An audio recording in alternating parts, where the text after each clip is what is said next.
Chapitre 11. Premier paragraphe, versets 1 à 10. Je dis donc, Dieu a-t-il rejeté son peuple? Qu'ainsi n'advienne. Car moi aussi je suis israélite, de la semence d'Abraham, de la tribu de Benjamin. Dieu n'a point rejeté son peuple, lequel il a préconnu. Ne savez-vous pas ce que l'Écriture dit dans l'histoire d'Élie, comment il fait requête à Dieu contre Israël? Seigneur, ils ont tué tes prophètes, ils ont renversé tes autels, et moi je suis demeuré seul, et ils cherchent ma vie. Mais que lui dit la réponse divine? Je me suis réservé 7000 hommes qui n'ont pas fléchi le genou devant Baal. Ainsi donc, aux temps actuels aussi, il y a un résidu selon l'élection de la grâce. Or, si c'est par la grâce, ce n'est plus sur le principe des œuvres, puisqu'autrement la grâce n'est plus la grâce. Quoi donc? Ce qu'Israël recherche, il ne l'a pas obtenu, mais l'élection l'a obtenu, et les autres ont été endurcis, selon qu'il est écrit, Dieu leur a donné un esprit d'étourdissement, des yeux pour ne point voir, et des oreilles pour ne point entendre, jusqu'au jour d'aujourd'hui.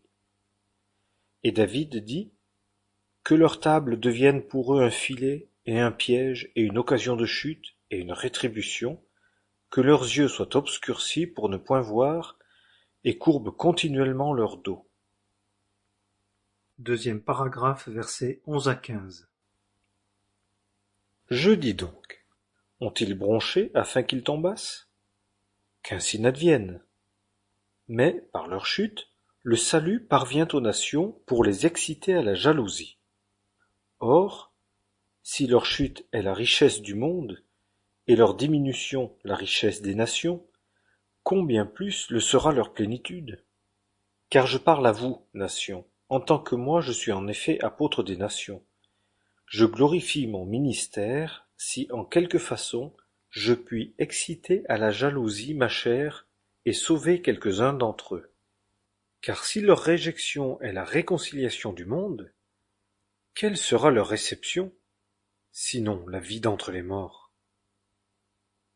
Troisième paragraphe, versets 16 à 36. Or, si les prémices sont saintes, la masse l'est aussi. Et si la racine est sainte, les branches le sont aussi. Or, si quelques-unes des branches ont été arrachées, et si toi, qui étais un olivier sauvage, as été hanté au milieu d'elles, et es devenu coparticipant de la racine et de la graisse de l'olivier, ne te glorifie pas contre les branches.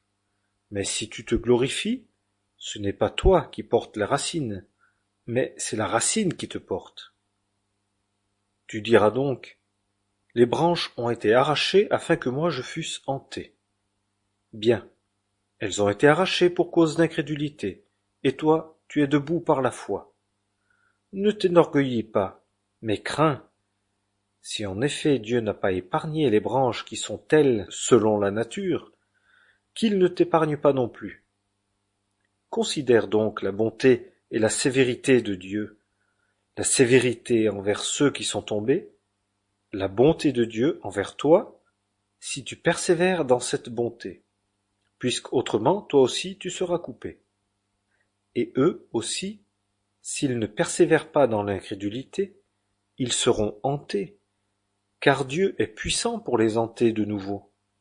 Car si toi, tu as été coupé de l'olivier qui, selon la nature, était sauvage, et a été hanté contre nature sur l'olivier franc, combien plus ceux qui en sont selon la nature seront-ils hantés sur leur propre olivier? Car je ne veux pas, frères, que vous ignoriez ce mystère-ci, afin que vous ne soyez pas sages à vos propres yeux. C'est qu'un endurcissement partiel est arrivé à Israël jusqu'à ce que la plénitude des nations soit entrée.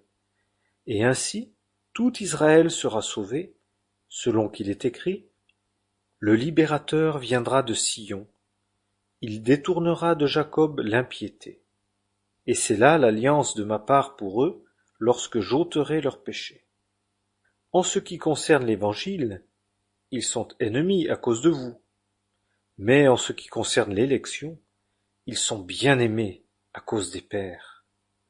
Car les dons de grâce et l'appel de Dieu sont sans repentir.